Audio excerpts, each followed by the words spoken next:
আসসালামু আলাইকুম। আপনারা যারা কম বাজেটের মধ্যে নিউ শেপের এক্সিও খুঁজছেন তাদের জন্য এই ভিডিওটি।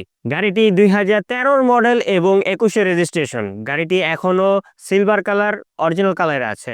আমরা গাড়িটির ফ্রন্ট লুকে যদি আসি, দেখতেই পাচ্ছেন যে গাড়িটির হেডলাইট এখনো অরিজিনাল অবস্থায় আছে এবং ফগ লাইটও ব্যবহার করা হয়েছে গাড়িটিতে। আপনারা দেখতেই পাচ্ছেন যে গাড়িটির ফ্রন্ট গ্লাসটি এখনো অরিজিনাল অবস্থায় আছে। আমরা অরিজিনাল অবস্থায় আছে কিভাবে বুঝবো? আমরা ফার্স্টে যদি দেখি গাড়িটির এই স্টিকারটা দেখব এবং উপরে যে আ জাপানের যে স্টিকারটা দেওয়া আছে, এটা দেখলে বোঝা যাবে যে গাড়িটি এখনো অরিজিনাল অবস্থায় আছে। একটি গাড়ির আমরা নাম্বার প্লেট দেখলেই বুঝতে পারি যে গাড়িটি কতটা ফ্রেশ কন্ডিশনে আছে। আমরা গাড়িটির ভিতরের অবস্থা যদি একটু দেখি,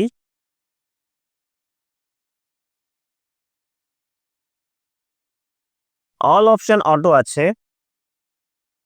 বিস্কিট কালারের সিট কভার ব্যবহার করা হয়েছে এই গাড়িটিতে এবং ব্লাক কালারের ইন্টেরিয়র ব্যবহার করা হয়েছে। আর ছাদের কন্ডিশনটাও এখনো ফুললি ফ্রেশ অবস্থায় আছে। এক কথায় গাড়িটি এখনো ফুললি ফ্রেশ অবস্থায় আছে। আমরা যদি পিছনের সিটটা একটু দেখাই,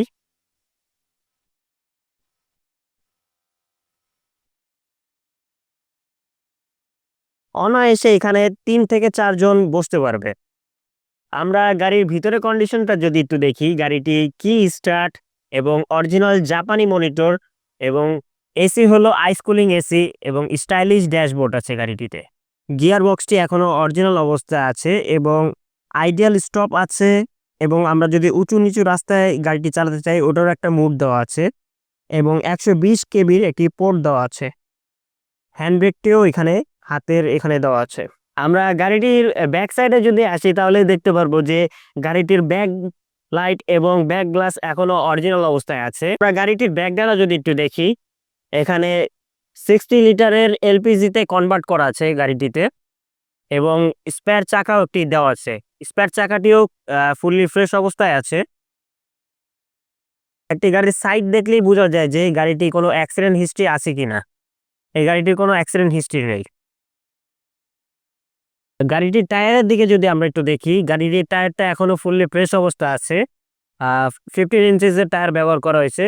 অ্যালোরিনটাও এখনো ফুললি ফ্রেশ অবস্থায় আছে। আমরা গাড়িটির ইঞ্জিন যদি একটু দেখি, ইঞ্জিনের কন্ডিশনটা এখনো ফুললি ফ্রেশ অবস্থায় আছে। গাড়িটিতে সিকোয়েন্সিয়াল এলপিজি কনভার্ট করা হয়েছে। গাড়ির কর্নার দেখলে বোঝা যায় যে গাড়ির কোনো অ্যাক্সিডেন্ট হিস্ট্রি আছে কিনা। এই গাড়ির কোনো অ্যাক্সিডেন্ট হিস্ট্রি নেই। আমরা যদি বনেটের বিটগুলো দেখি, বনেটের বিটগুলো এখনো অরিজিনাল অবস্থায় আছে এবং ফুললি ফ্রেশ কন্ডিশন আছে গাড়িটি। গাড়িটির আস্কিং প্রাইস চাচ্ছি আমরা ১৮,৫০,০০০ টাকা। আপনারা যারা গাড়িটি নিতে চাচ্ছেন তারা স্ক্রিনে দেওয়া নম্বরে কল করুন অথবা সরাসরি আমাদের শোরুম ভিজিট করুন। এস ইসলাম কার, উত্তরা ১৫ নম্বর সেক্টর, বিআরটি এর অপোজিটে। এস ইসলাম কার্স গাড়ি ক্রয়, বিক্রয় এবং এক্সচেঞ্জ করে থাকে।